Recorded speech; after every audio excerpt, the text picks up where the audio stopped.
ان پہ ہو رہا تھا. اگر کوئی گناہ وہاں ہو رہا تھا تو وہ ہمارے ہاں اس سے زیادہ ہی ہو رہا ہے. لوگ بعض یہ بھی باتیں کر رہے ہیں اصل میں وہ شام میں بے حیائی بہت ہے, ترکی میں ان علاقوں میں بے حیائی بہت ہے. مجھے تو یہ باتیں کہتے ہوئے ڈر لگتا ہے. یہ ایسے ہے جیسے آپ کسی قوم پر ایک مصیبت آئی ہو اور آپ اس کا مذاق اڑا رہے ہو.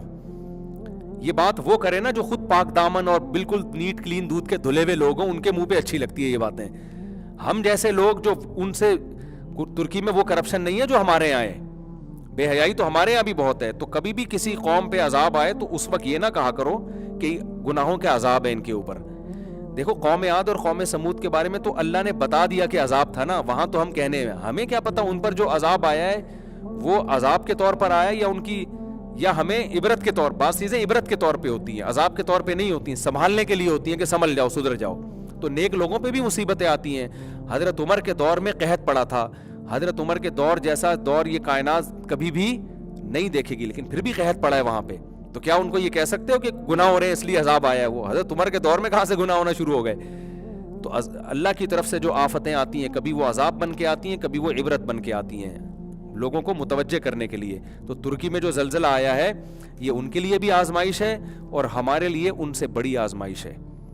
ان کے لیے تو یہ آزمائش ہے کہ وہ دنیا کو مسافر خانہ سمجھیں, وہ یہ یقین کریں کہ اصل طاقت کس کے پاس ہے. ہم کتنی بھی ترقی کریں گے اللہ سے نہیں بچ سکتے. تو کامیاب وہ ہے جو اللہ کو راضی کرے. ان کے لیے یہ آزمائش, ہمارے لیے ڈبل آزمائش. ایک یہ کہ یہ مصیبت ہم پہ بھی آ سکتی ہے, دوسری یہ کہ اس مصیبت میں ہم ان کے لیے کیا کر رہے ہیں. دیکھیں ایک آدمی ایکسیڈنٹ سے زمین پہ گرتا ہے, اس کے لیے تم آزمائش آ گئی. ہماری آزمائش ہے کہ ہم اس کی مدد کتنی کر رہے ہیں. روڈ پہ چھوڑ دیتے ہیں اس کو یا اس کے ہاسپٹل پہنچانے کا انتظام کرتے ہیں. تو اب یہ ہمارے لیے بڑی آزمائش ہے. ان کے ساتھ جو ہونا تھا ہو گیا, جو شہید ہوئے اللہ ان کی مغفرت کرے, جو بچ گئے اللہ ان کو شفا دے.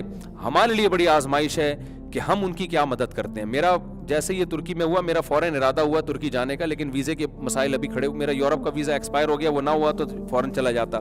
تو میں بھی کوشش کر رہا ہوں ترکی جانے کی. انشاءاللہ جو ہم سے مدد ہو سکی ہم کریں گے. جو ہمارے جتنے بھی بڑے بڑے تاجر ہیں یہاں پہ, ان کی ذمہ داری ہے کہ اپنی تجوریوں کے منہ کھولیں وہ, اور ترک اور شام کے مسلمانوں کی وہ مدد کریں. سیلاب آیا, ان کے لیے کم آزمائش, ہمارے لیے بڑی آزمائش کہ ہم اس سیلاب میں اللہ ہم سے پوچھے گا کہ میری طرف سے تو قدرتی آفتیں آتی ہیں. دیکھو ایک بات سنا کے بس اپنی بات کو ختم کرتا ہوں. نبی صلی اللہ علیہ وسلم نے عرب میں جب مالداروں کو کہا کہ ان غریبوں کو کھانا کھلاؤ, یہ بھوک سے مر رہے ہیں, تو انہوں نے اعتراض کیا کہ اگر اللہ کو ان غریبوں کا اتنا ہی خیال ہے تو اللہ خود کیوں نہیں کھلا دیتا, ہمیں کیوں کہتا کہ کھلاؤ. سورہ یاسین میں یہ آیتیں, انطعم من لو یشاء اللہ اطعما, ہم ان کو کھلائیں کہ اللہ چاہتا خود ہی کھلا دیتا نا. میں سمجھا پا رہا ہوں اپنی بات. جب نبی نے مکہ میں کہا نا کہ یہ مشرکین عرب سے کہ تم مالدار لوگ ہو, تمہارے ہاں ایسے قحط زدہ لوگ ہیں جو بھوک سے مر رہے ہیں, تو تم ان کو کھلاتے کیوں نہیں ہو؟ تو وہ کہتے تھے یہ حکم کون دے رہا ہے؟ کہ نبی کہتے تھے اللہ کا حکم ہے. تو وہ کہتے تھے اللہ خود کیوں نہیں کھلا دیتا؟ جب اپنی مخلوق کا اللہ کو اتنا خیال ہے تو خود کیوں نہیں کھلا دیتا؟ تو قرآن نے اس بےہودہ اعتراض کا جواب نہیں دیا, کیونکہ جو بالکل بےہودہ باتیں ہوتی ہیں ان کا جواب نہیں دیا جاتا. اللہ نے کہا تم کھلی گمراہی میں پڑے ہوئے ہو. تو آج بھی بہت سے لوگ یہ کہتے ہیں جب ان سے کہا جائے یہ زلزلہ آئے مدد کرو, سیلاب آئے مدد کرو, تو ذہن میں آتا ہے کہ پھر اللہ نے سیلاب بھیجے کیوں ہیں, اللہ نے زلزلہ بھیجا کیوں ہے؟ بھائی وہ خدا ہے, اس کی حکمتیں ہم اس سے نہیں پوچھ سکتے, اس کے قدرت کے قوانین ہیں, اس کو تکوینیات کہتے ہیں. اس کائنات میں سب کچھ ہوگا. ہم نے یہ نہیں دیکھنا کہ اللہ کا کیا کام ہے, ہم نے یہ دیکھنا ہے کہ جو بھی ہوگا ہماری ذمہ داری کیا ہے. اللہ نے کہا میں زلزلے بھی لاؤں گا, سیلاب بھی لاؤں گا. تم نے یہ تبصرے نہیں کرنے کہ اللہ کیوں لے کر آیا, تم نے یہ تبصرہ کرنا ہے تمہاری آزمائش ہے کہ تمہارا کیا حق بنتا ہے. اگر تمہارا پڑوسی بھوکا ہے, بھوکا اللہ نے رکھا ہے, لیکن فرمایا اگر وہ بھوکا سو گیا تو تمہیں نہیں چھوڑوں گا میں. سمجھ میں آ رہی ہے بات؟ بہت مشکل ہے یار. دیکھو حدیث میں آتا ہے ایک عورت نے بلی کو باندھ دیا, بھوک نہ کھلاتی تھی نہ پلاتی تھی, بلی بھوک سے مر گئی. اللہ قیامت میں اس عورت کو جہنم میں ڈالے گا, اس کی نیکیاں برباد کر دے گا. سوال پیدا ہوتا ہے نا کہ اللہ تجھے اتنا ہی ترس آ رہا ہے بلی پہ, تو کھلا دیتا. اللہ تو کھلا سکتا ہے نا.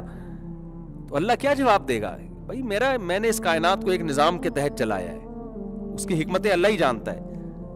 اللہ لوگوں کو آزماتا ہے. کوئی جانور بھی بھوکا مر رہا ہے, کتا بھی اگر پیاسا ہے اور آپ کے پاس پانی ہے نہیں پلا رہے, تو اس کے بارے میں بھی سوال اللہ سے نہیں ہوگا, سوال کس سے ہوگا؟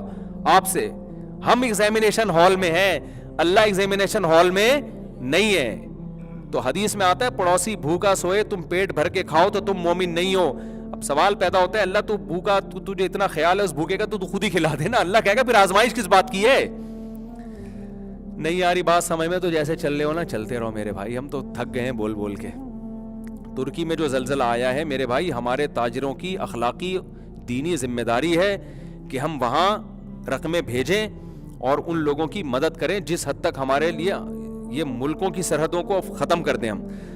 لیکن اس میں ایک بات خوب اچھی طرح کان کھول کے سن لو, جب بھی کوئی زمینی آفت آتی ہے ہم نے مشاہدہ کیا ہے چورن منجن بیچنے والے بھی مارکیٹ میں ہول سیل کے حساب سے آ جاتے ہیں. ایسا نہ ہو کوئی بھی ٹرسٹ آئے, کوئی بھی آدمی آئے اور کہ میں ترکوں کے لیے مدد طلب کر رہا ہوں اور آپ نے پیسے نکال کے اس کو دینا شروع کر دیے. اس میں بہت دفعہ فراڈی لوگ دبا کے نوٹ چھاپتے ہیں اپنے. اس میں بعض ٹرسٹ بھی ہے جو قابل ٹرسٹ نہیں ہے اور بعض لوگ بھی ہیں جو قابل اعتماد نہیں ہے. نام اعتماد خان ہوگا لیکن قابل اعتماد نہیں ہوگا بندہ. تو اس میں آپ نے ریلائبل لوگوں تک رقمیں پہنچانی ہے. میں بھی پوری کوشش کر رہا ہوں کہ وہاں جاؤں. ہمارے علماء الحمدللہ, ہمارے اکابر بہت سارے علماء پہنچ گئے ہیں الحمدللہ. ایسی جگہوں پہ علماء بہت جلدی جاتے ہیں الحمدللہ, وہ پہنچ چکے ہیں. میڈیا پہ ان کی کوریج نہیں ہے. تو میرا بھی ارادہ ہے اگر جیسے ویزا ملتا ہے میں انشاءاللہ ترکی جاؤں گا تو ہم بھی کوشش کریں گے ان ترک بھائیوں کو اس موقع پر ہم اکیلا نہ چھوڑیں, شامی بھائیوں کو. تو انسانیت کے ناطے ہماری بھی ذمہ داری ہے. تو زلزلہ ان پہ تو آ گیا, آزمائش ان کے لیے جتنی تھی ہو گئی. اصل آزمائش کس کے لیے ہے؟ ہمارے لیے. ابھی بھی ہم یہاں کھا رہے ہیں پی رہے ہیں. سیلاب میں بھی بہت سے لوگوں نے الحمدللہ بڑھ چڑھ کے مدد کی لیکن بہت سے لوگوں پہ جھوم ہی نہیں رہیں گی. کیا ہو رہا ہے, کتنا اندر حالات خراب ہوئے, بھوک سے لوگ مرے ہیں. ہمارے جو لوگ سروے کے لیے گئے تھے نا اندرون سندھ, پھوٹ پھوٹ کے رو رہے تھے جب کہانیاں وہاں کے واقعات سنا رہے تھے. کہہ رہے ہمارے ہاتھ سے چاول کا شاپر گرا ہے تو ایک بچے نے نا مٹی والے چاول کھانا شروع کر دیے.